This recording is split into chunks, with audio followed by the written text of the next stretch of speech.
Hey y'all, what's up? It's your girl, Missnicety on Be More Playbook. Yes, this is my platform where I provide you my weekly insight on sports and more. Yes, we're smack dab in the middle of week 9 of NFL football. And let's get right into it, okay? My report card from last week. There were 16 games.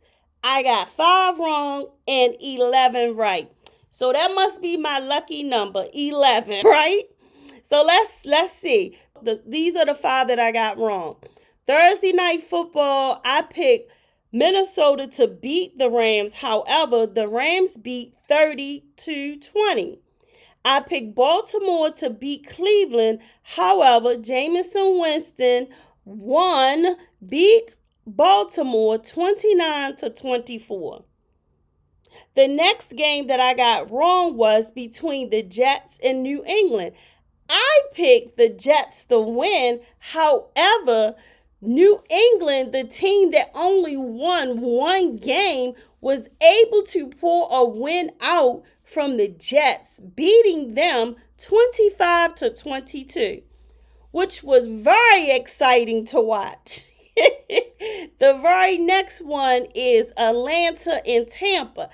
I picked Tampa to beat Atlanta. However, Atlanta won 31-26.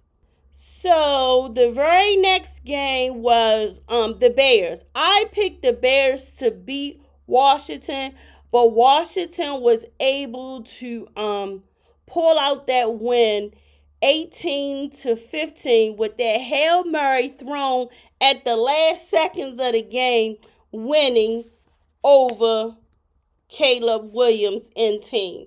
So those are my 5 ones that I got wrong from last week. My picks for week 9. Okay, Thursday night game, which was Halloween. I picked Houston to beat the Jets. However, the Jets won 21-13. The only thing I want to mention of this game is Houston. Do you know Case Keenum? I mean, he's an old player. He's been in the league like 12 or 15 years or something. Did you know he is sitting on Houston roster? Yes, he is a quarterback sitting on the roster, and I have no clue why. I see that he went to college in Houston, and maybe that's the reason, because he's just milking the cow. He wasn't good when he was starting and playing in his heydays, and he surely ain't doing. He's sitting on injury reserve, just getting money. I just wanted to mention that because it works for some people and it don't work for others. You got to be a part of that good old boy network. So let's go to our Sunday 1 o'clock games first for tomorrow. Dallas against Atlanta. I'm picking Atlanta to beat. And you may be thinking, geez, why is she not picking Dallas? Because Atlanta has a couple of linebacks that's out or on injury reserve, and that kind of hurt a passing or running team. And Dallas is, at least they want to be a throwing team. So why would she pick Atlanta over Dallas? It's because I am. No other reason. I'm picking Atlanta to beat Dallas, okay? So the next one is Buffalo going against Miami. I'm picking Miami to win. To me, this is going to be the upset game of the week. Tua played last week. He did a nice job. They didn't win that game, but I felt like he did a nice job. Josh Allen's supposed to be the man. They 6-1. The Bills are. But however, they have a couple wide receivers that are questionable. And one of them is Amari Cooper. He is questionable for tomorrow. I'm not sure why. He just got on the team. But anyway, I'm picking Miami to upset Buffalo in Buffalo. Between Las Vegas and Cincinnati, I'm picking the Bengals. Frosty looks sad, and I believe they'll pull that one out. The Raiders aren't doing much anyway. Between the LA Chargers and the Cleveland Browns, I'm picking Jameis Winston to go on and beat the Chargers at home. Like I said, they're coming off a nice high from beating the Ravens. Even though the Chargers are coming off a win too with the Saints, that's the Saints, okay? They just beat the Ravens, so they should be a little more puffed up as far as I'm concerned. I'm picking Cleveland. Between New England and Tennessee, Tennessee is a 1-6 team. Their quarterback is questionable right now. They have a whole bunch of folks. They have 4 questionable, 3 that are out. And I don't even know why. Y'all don't even have it. Y'all only have 1 wins. Why do you have so many people hurt? Are they fighting themselves? Because they surely not beating these teams, right? So, but I'm going to go ahead and pick New England to beat Tennessee. Between Denver and Baltimore. Let's back this one up. Denver and Baltimore. Okay, Baltimore, that loss that you got last week, I ain't even holding that against you. Okay? However, this week you need to focus. And I know Lamar was talking about he trying to get his body right. He not practicing because he trying to get he trying to make sure his body right. I don't care about that. This one, you guys need to focus, and it's not just about Lamar. It's about the whole team pulling together, okay? Denver Broncos, 5-3. Baltimore, 5-3. Denver Broncos lost their first 2 games. Baltimore lost their first 2 games.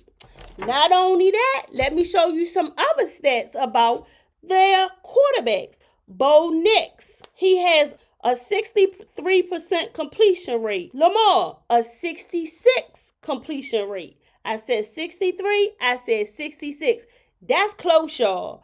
Not only that, Lamar has been sacked 12 times. Bo Nix, he has 11 sacks. What else?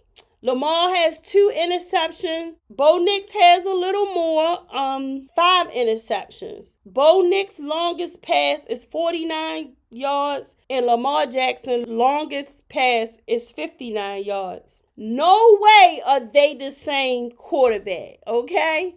Lamar Jackson is way better. He has 17 touchdown passes, all right? And Bo Nix has 8. But what that is telling me, Lamar has the ball in his hand a lot more. And when he does have it, he's doing a lot with it. But this is the part that kind of that got me thinking. Running yards. Lamar Jackson has 501 running yards, right? His longest running yard is 6. He also, and Bo Nix has 259 running yards, where his long is 5 yards. That's not the part. The part to me is Lamar Jackson only have 2 rushing touchdowns, where Bo Nix has 4 rushing touchdowns. That makes a difference, y'all. That makes a difference. Because what this says to me, and both of them are 5-3. What that says to me is when Bo has the ball in his hand, he's throwing it just as well as he's using it to get away, okay? To get away with the ball, right? So the defense for Baltimore must come correct. And not only that, Lamar Jackson has 4 rushing fumbles. 4.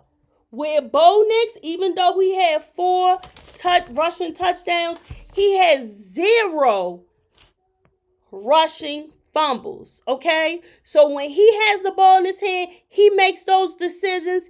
He's doing the right things with him. What Lamar Jackson has that ball in his hand. He's running he's not doing the right things with him, y'all. He's fumbling. He's getting sacked. He's getting pushed back. What I'm saying is, buckle up, Buttercup, okay? This game right here, last game y'all lost, didn't mean that much to me. This game, you need to win. That's all I'm trying to tell you.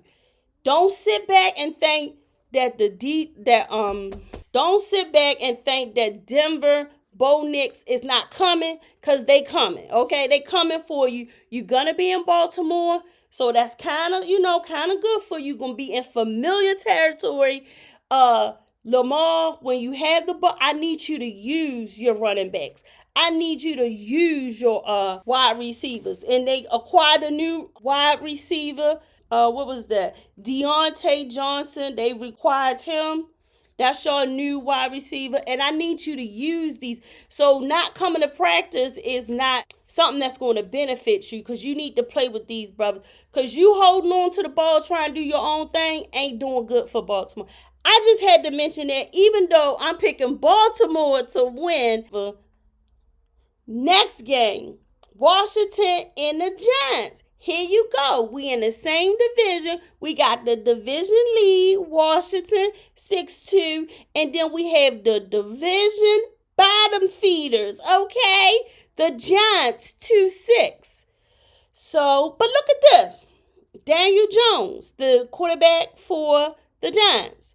6 touchdowns, 6 passing touchdowns, and 5 interceptions. For Washington, they have 7 touchdown passes and 2 interceptions. The biggest difference is Jaden Daniels also has 4 rushing touchdowns. So that's like the difference. But what I'm noticing, last week he had some sacks.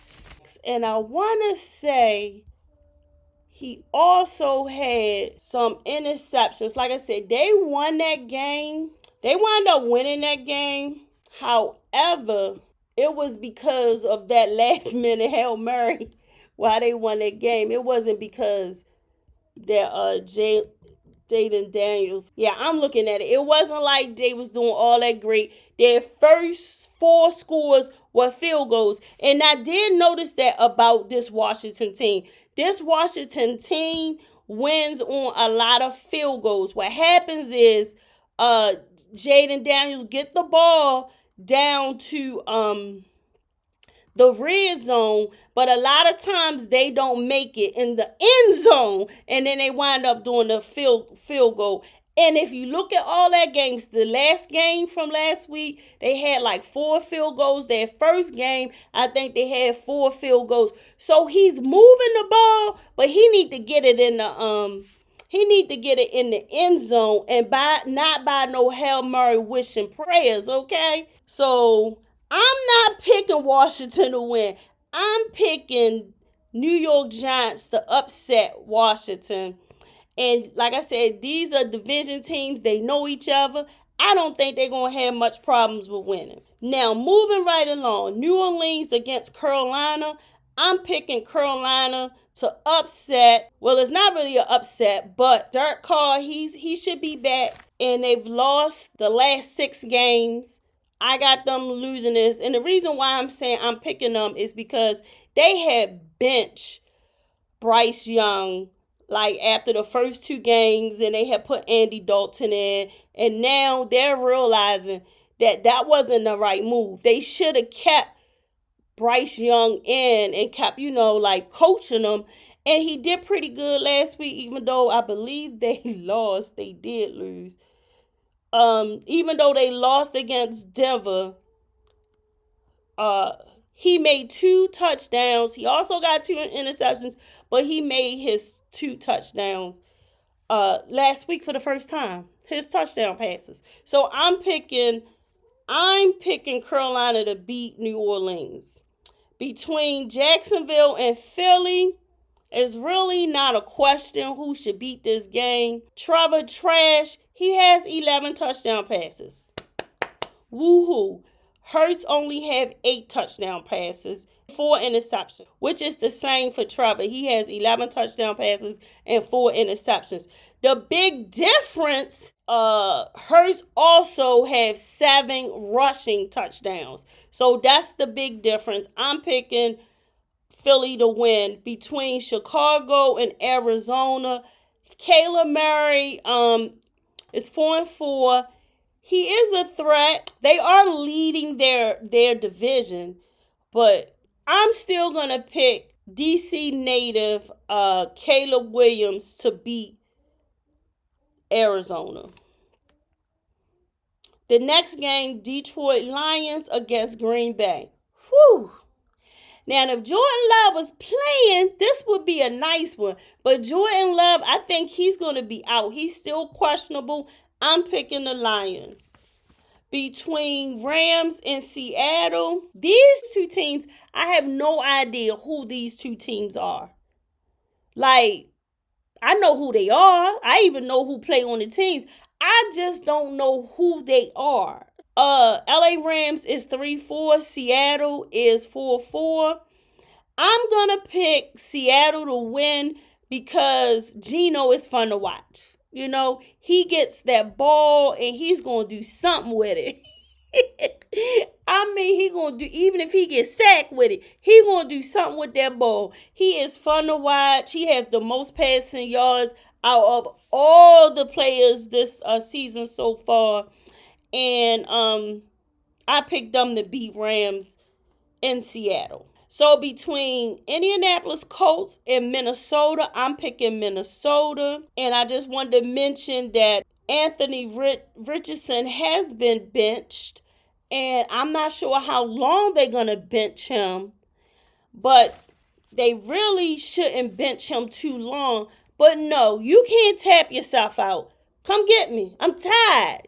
Tap yourself. No, you can't hit your helmet and tap yourself out. So them benching you is probably the best thing for them to do.